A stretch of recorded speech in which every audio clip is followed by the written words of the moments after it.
Hi hello. ഇന്നത്തെ recipe തയ്യാറാക്കുന്നത് ഒരു പനിനീർ ഫ്രൈ ആണ് നമ്മൾ തയ്യാറാക്കാൻ പോകുന്നത്. നല്ലൊരു റെസിപ്പിയാണ്, നാടൻ രീതിയിലാണ് തയ്യാറാക്കാൻ പോകുന്നത്. എല്ലാവർക്കും ഇഷ്ടപ്പെടും. അതിന് വേണ്ടി 250 ഗ്രാം പനിനീർ എടുത്തിട്ടുണ്ട്. നമ്മൾ കടയിൽ നിന്ന് പിടിക്കാൻ കിട്ടും, നല്ലതാണ്. നല്ല സോഫ്റ്റായ പനിനീരാണ്. നമ്മളിത് ഫ്രൈ ചെയ്യാൻ പോകുന്നത്. പാൻ അടുപ്പത്ത് വെച്ചു, എണ്ണ ഒഴിച്ചു കൊടുത്തു. ഇനി കുറച്ച് മഞ്ഞൾപ്പൊടി, മുളക് പൊടി ഇടാം. 1 സ്പൂൺ മഞ്ഞൾപ്പൊടി ഇട്ടിട്ടുണ്ട്. 1 സ്പൂൺ മുളക് പൊടി ഇട്ടതിന് ശേഷം നമുക്ക് പനിനീര് അതിനകത്ത് ഇട്ട് കൊടുക്കാം. നമുക്കൊന്ന് വഴറ്റിയെടുക്കാം. പനീറും വഴറ്റിയെടുക്കാം നല്ല വൃത്തിയായിട്ട്.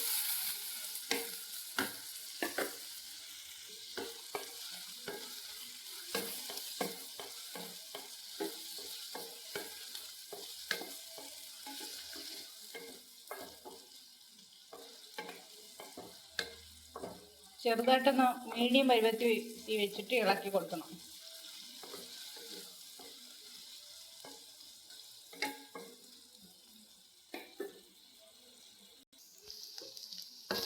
നമുക്കിതൊന്ന് മാറ്റി വെക്കാം. ഇതൊന്ന് വേറൊരു പാത്രത്തിലോട്ട് മാറ്റാം. ഫ്രൈ ആയിട്ടുണ്ട്. ഇനി ഇത് മാറ്റി വയ്ക്കാം. നമ്മൾ ഇതേ പാത്രത്തിൽ തന്നെ സവാള, 1 സവാള എടുത്തിട്ടുണ്ട്. 2 പച്ചമുളക്, കുറച്ച് മതി.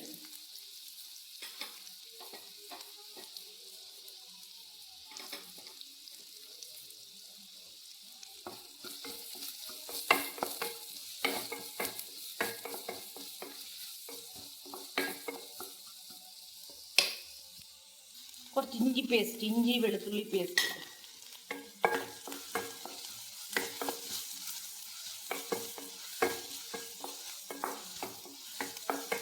ഇഞ്ചി വെളുത്തുള്ളി അരച്ച് ചേർത്താലും മതി, നമുക്ക് പേസ്റ്റാണ് ചേർക്കുന്നത്. കുറച്ച് ഉപ്പിട്ട് കൊടുക്കാം.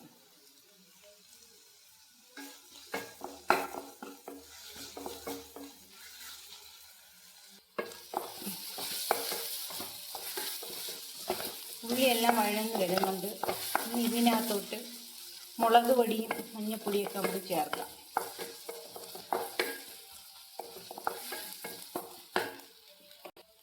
അര സ്പൂൺ മഞ്ഞൾപ്പൊടി, 1 സ്പൂൺ കാശ്മീരി മുളക് പൊടി,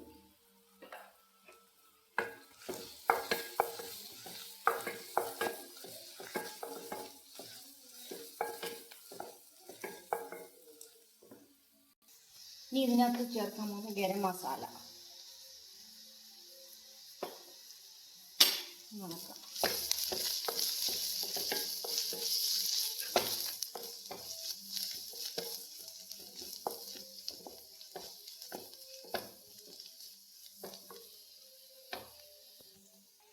ഇനി കുരുമുളക് പൊടി, അത് 1/2 സ്പൂൺ ചേർത്തിട്ടുണ്ട്. നിങ്ങൾക്ക് ഇഷ്ടമനുസരിച്ച് ചേർക്കാം, എരിവിൻ്റെ അനുസരിച്ച്.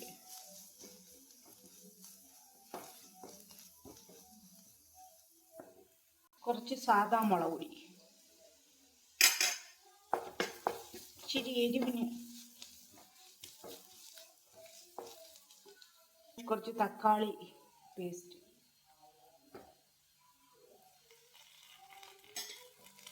ടൊമാറ്റോ കെച്ചപ്പാണ് ഞാൻ ചേർത്തത്. തക്കാളി നമ്മൾ അരച്ചിട്ട് ലേശിച്ചിരി മധുരം കൂടിയിട്ട് അത് തക്കാളി പേസ്റ്റാക്കി എടുക്കുക. ഇത് ടൊമാറ്റോയുടെ അരച്ച് കളയാൻ മേടിക്കത്തില്ലേ, അതായിട്ടത്.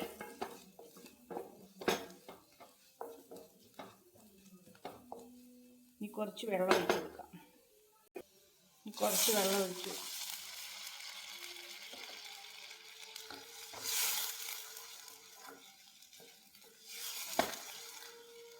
ചെറുതായിട്ട് ഇങ്ങനെ ഇളക്കി കൊടുക്കാം.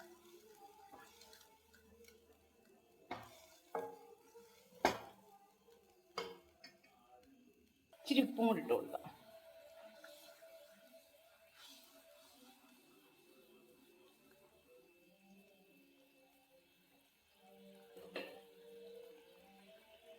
പനീർ ഇട്ട് കൊടുക്കാം അതോട്ട്.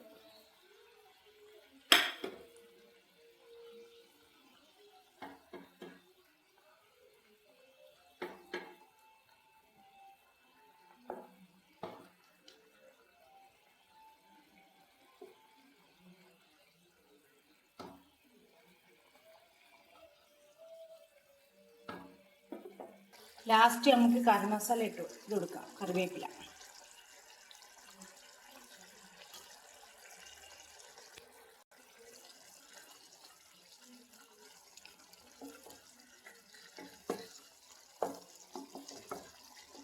ചപ്പാത്തിയുടെ കൂടെയോ ദോശയുടെ കൂടെയോ എല്ലാത്തിൻ്റെ കൂടെയും കഴിക്കാം. ചോറിൻ്റെ കൂടെയോ തന്നെ നല്ല ടേസ്റ്റാണ് കഴിക്കാൻ.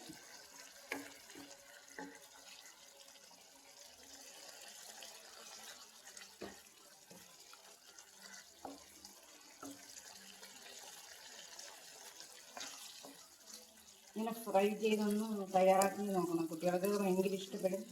ചോറിൻ്റെ കൂടെ ആയാലും ദോശ, അപ്പം, ഇഡലി എല്ലാത്തിനും കൂടെ ഇഷ്ടപ്പെടും.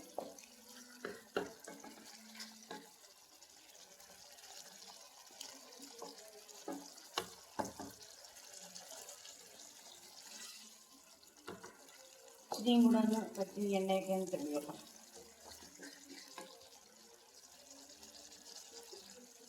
എണ്ണയൊക്കെ തെളിഞ്ഞ് വരുന്നുണ്ട്. ഇച്ചിരിയും കൂടെ ഒന്ന് പറ്റിയാൽ മാത്രം മതി.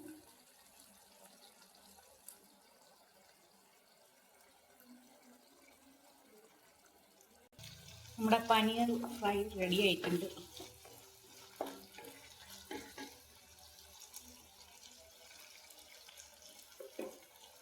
തീയങ്ങ് നിർത്താം.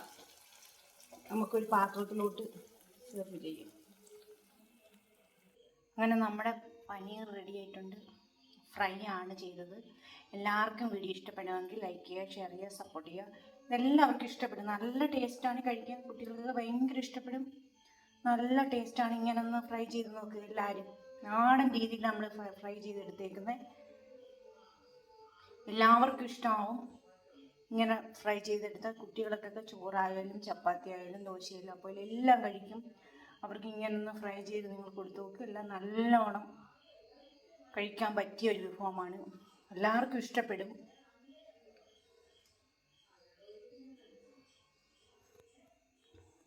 ഇങ്ങനെ എല്ലാവരും വീടുകളിൽ ഒന്ന് ട്രൈ ചെയ്ത് നോക്കി കുട്ടികൾക്കത് തയ്യാറാക്കി കൊടുക്കണം.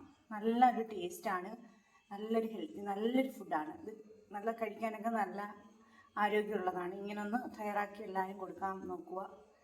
ഇതേപോലെ പുതിയ പുതിയ റെസിപ്പിയായി ട്രെൻഡിങ് നിൽക്കുന്ന റെസിപ്പിയായിട്ട് ഞാൻ വരുന്നതായിരിക്കും. എല്ലാവർക്കും ഇഷ്ടപ്പെടുവാണെങ്കിൽ ലൈക്ക് ചെയ്യുക, ഷെയർ ചെയ്യുക, സപ്പോർട്ട് ചെയ്യുക, സബ്സ്ക്രൈബ് ചെയ്യുക. നിങ്ങൾക്ക് ഇഷ്ടമുണ്ടെങ്കിൽ ലൈക്ക് ചെയ്ത് സപ്പോർട്ട് ചെയ്ത് നിങ്ങൾക്ക് വീഡിയോ കണ്ട് ഇഷ്ടപ്പെടുവാണെങ്കിൽ പിന്നെ സബ്സ്ക്രൈബ് ചെയ്യുക, സപ്പോർട്ട് ചെയ്യുക, ഷെയർ ചെയ്യുക, എല്ലാം ചെയ്യാം. നിങ്ങൾക്ക് ഇഷ്ടപ്പെടുവാണെങ്കിൽ ഞാൻ ഓരോരോ പുതിയ പുതിയ റെസിപ്പി ആയിട്ട് വരുന്നതായിരിക്കും. ഓരോ ദിവസവും ഇങ്ങനെ പുതിയ പുതിയ റെസിപ്പി ആയിട്ട് വരും.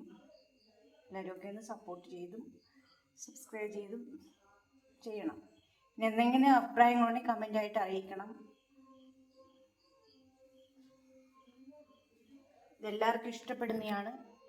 പനീർന്നാണ് ഇത്, ഫ്രൈ ചെയ്തതാണ്. ഇത് ചോറിനൂടെ എല്ലാത്തിനും കഴിക്കാവുന്നതാണ്. മറ്റൊരു വീഡിയോയിൽ നാളെ വരാം. Okay, by.